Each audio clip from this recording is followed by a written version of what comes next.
মোদীজির শ্রমিক বিরোধী সরকার, কৃষক বিরোধী সরকার। আজকে এই জায়গায় দাঁড়িয়ে বসে আমি বলতে বাধ্য হচ্ছি, কংগ্রেস এবং অন্যান্য কিছু রাজনৈতিক দল ইন্ডিয়া অ্যালায়েন্সের যে সংখ্যা তত্ত্ব, তারা নলেজ কতটা, আমার কেউ যেন খারাপ না পেয়ে থাকেন, অনেকে আমার থেকে বরিষ্ঠ নেতা, তাদের কাছে সংখ্যা তত্ত্বের জ্ঞান কতটা আমরা 2024 নির্বাচনের ফলাফলের পর দেখিয়ে দিয়েছি।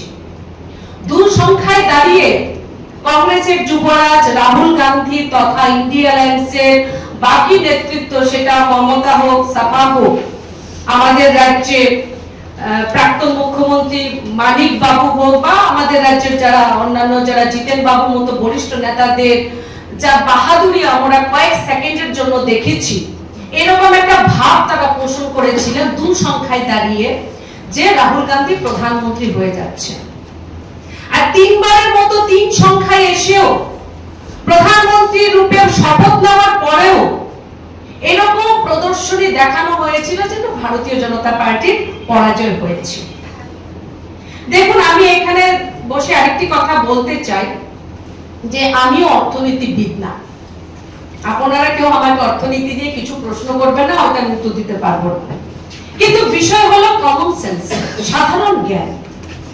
আমার মনে হয় এখানে আমরা যারা আছি আমাদের প্রত্যেকের মধ্যে এতটুকু সেন্স আমাদের মধ্যে কাজ করে, আমরা পড়াশোনা করি বা না করি, আমরা রাজনীতি করি বা না করি, আমি আমার ব্যক্তিগত জীবন দিয়ে শিখেছি যেটা, আমার মা বাবা চাকরি করতেন, আমি ছোটবেলায় দেখতাম যে মা বাবার যখন ডিএ বৃদ্ধি পেত, চাকরি বেতন বৃদ্ধি পেত, আমি যে পুজোতে একটি ড্রেস আমি কিনতাম, আমি আর যখন বেতন বৃদ্ধি পেত আমি সেই জায়গায় দুটো বা তিনটি ড্রেস কিনতাম।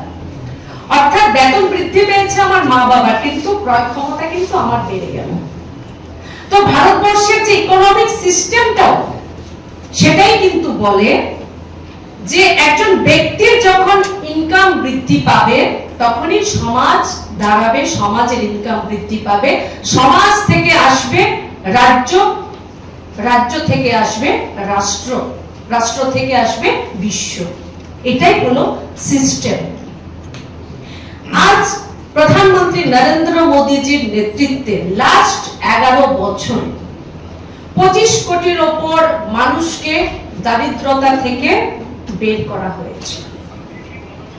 এবং আমরা যদি দেখি যে লাস্ট 2014 সালে যারা বলেন ভারতীয় জনতা পার্টি আদানি আম্বানির সরকার, আমার তো মনে হয় 2012 হোক 2013 হোক আমরা আম্বানিকেও চিনতাম, আদানিকেও জানতাম।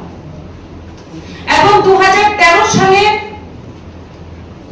আমার কাছে একটি তথ্য আছে যে 2013 সালে ভারতবর্ষে যে ফোর্বসের যে একটি ডেটা বলছে, তখনও আম্বানি ভারতবর্ষের রিচেস্ট ম্যান হিসেবে কিন্তু উনি স্বীকৃতি পেয়েছিলেন, অর্থাৎ উনি ধনী ব্যক্তি তখনও ছিলেন, ধনী ব্যক্তি উনি তখনও ছিলেন।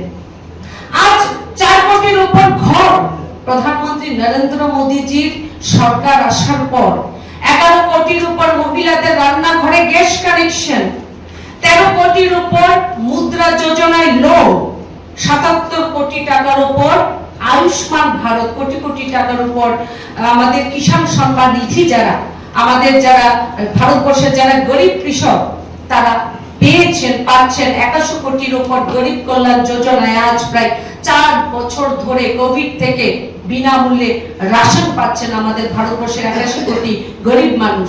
12 কোটির উপর শৌচালয় নির্মাণ হয়েছে, 55 কোটির উপর জনধন যোজনায় গ্রাহক অ্যাকাউন্ট খুলেছে।